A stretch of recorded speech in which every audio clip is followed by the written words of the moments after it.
कुछ लोगों में, कुछ ख़वातीन में डिस्मेनोरिया जो है वो इतना शदीद हो जाता है कि उनको उसके लिए पेन किलर्स भी लेना पड़ती हैं, दवाइयों का इस्तेमाल भी करना पड़ता है और वो अपने रोज़मर्रा के मामूलात भी जारी नहीं रख सकती। बाज़-औक़ात आपको दवाइयों के साथ साथ कुछ सपोर्टिव थेरेपीज़ भी होती हैं जो लेनी पड़ती हैं, जैसे कि बेड रेस्ट है, जैसे कि अच्छी हाइड्रेशन है, मुनासिब मिक़दार में पानी का इस्तेमाल करना है।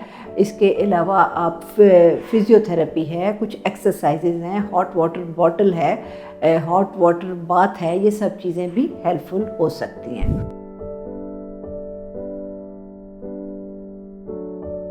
अस्सलाम वालेकुम, मेरा नाम डॉक्टर शैला अनवर है और मैं Lahore medical and dental college में गायनी की प्रोफेसर हूँ। आज हम बात करेंगे डिस्मेनोरिया की या माहवारी से वाबस्ता दर्द की। डिस्मेनोरिया दो तरह का होता है, प्राइमरी डिस्मेनोरिया और सेकेंडरी डिस्मेनोरिया। प्राइमरी डिस्मेनोरिया ये होता है कि जिसमें दर्द जो है माहवारी जो ही शुरू होती है या शुरू होने वाली होती है उससे पहले ये दर्द शुरू हो जाता है और माहवारी के फ़्लो के साथ साथ ये दर्द कम होता होता ख़त्म हो जाता है। अमूमी तौर पर ये दर्द आम नौइयत का होता है और इसके लिए बाज़-औक़ात कोई मेडिसिन्स भी नहीं लेनी पड़ती और कोई ख़ास तकलीफ़ भी नहीं होती। कुछ लोगों में, कुछ ख़वातीन में डिस्मेनोरिया जो है वो इतना शदीद हो जाता है कि उनको उसके लिए पेन किलर्स भी लेना पड़ती हैं, दवाइयों का इस्तेमाल भी करना पड़ता है और वो अपने रोज़मर्रा के मामूलात भी जारी नहीं रख सकती। दूसरी कंडीशन जो है उसको हम सेकेंडरी डिस्मेनोरिया कहते हैं। सेकेंडरी डिस्मेनोरिया एक ऐसी कंडीशन है जिसके पीछे कोई ना कोई मसला या पैथोलॉजी होती है।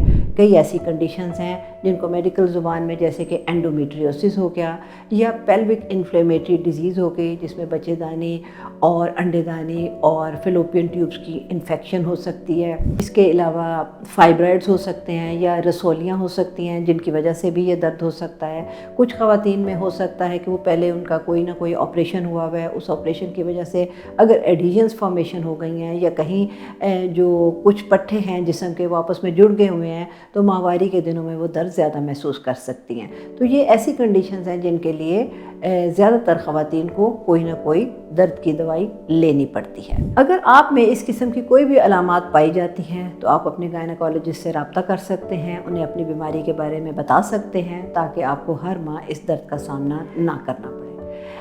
इस दर्द से रिलेटेड, डिस्मेनोरिया से रिलेटेड मुख्तलिफ़ तरह के सवालात लोगों के ज़हन में होते हैं। पहली बात तो वो ये कहते हैं कि इसके लिए दवाइयाँ नहीं लेनी चाहिए। अगर आप माहवारी के दरमियान दवाइयाँ लेते हैं तो उससे खून का बहाव कम हो जाता है या माहवारी रुक जाती है या बच्चेदानी को नुकसान हो जाता है या आपको उन दवाइयों की आदत हो जाती है। इनमें से किसी भी चीज़ में कोई हकीकत नहीं है। कुछ लोगों का ये सवाल होता है कि क्या हम डिस्मेनोरिया का इलाज सिर्फ खुराक से कर सकते हैं? तो जी हाँ, अगर आप अपनी खुराक का ख्याल रखें, ताज़ा फल और सब्ज़ियाँ इस्तेमाल करें, जंक फूड का इस्तेमाल ना करें, कोला ड्रिंक्स इस्तेमाल ना करें, बहुत ज़्यादा मीठा या बहुत ज़्यादा नमक इस्तेमाल ना करें और एक बैलेंस डाइट लें तो वो भी इसमें मददगार साबित हो सकती है। बाज़-औक़ात आपको दवाइयों के साथ साथ कुछ सपोर्टिव थेरेपीज़ भी होती हैं जो लेनी पड़ती हैं, जैसे कि बेड रेस्ट है, जैसे कि अच्छी हाइड्रेशन है, मुनासिब मिक़दार में पानी का इस्तेमाल करना है। इसके अलावा आप फ़िज़ियोथेरेपी है, कुछ एक्सरसाइज़ेज़ हैं, हॉट वाटर बॉटल है, हॉट वाटर बाथ है, ये सब चीज़ें भी हेल्पफुल हो सकती हैं। जहाँ तक दवाइयों का ताल्लुक है तो उसमें हम यूजुअली इसके लिए मुख्तलिफ़ पेन किलर्स हैं जो दिए जाते हैं जो कि प्रोस्टाग्लैंडिन्स जो बच्चेदानी के अंदर पैदा होते हैं उनको कंट्रोल करते हैं, उनके मिक़दार को कम करते हैं और दर्द को रोकते हैं। इसके अलावा कुछ और मेडिसिन्स भी हैं जिनमें ख़ास तौर पे विटामिन ई जो है इसमें काफ़ी हद तक मददगार साबित हो सकता है। आपको इस सिलसिले में यही बताना था कि आपको चाहिए कि आप अपनी बीमारी के बारे में जानें, उसके बारे में तमाम मालूमात लें। अगर आप इसके बारे में जानेंगे तो आप इसका मुनासिब इलाज कराएंगे, बरवक्त तशख़ीस होगी और आपको हर माह दर्द के अमल से नहीं गुज़रना पड़ेगा। शुक्रिया।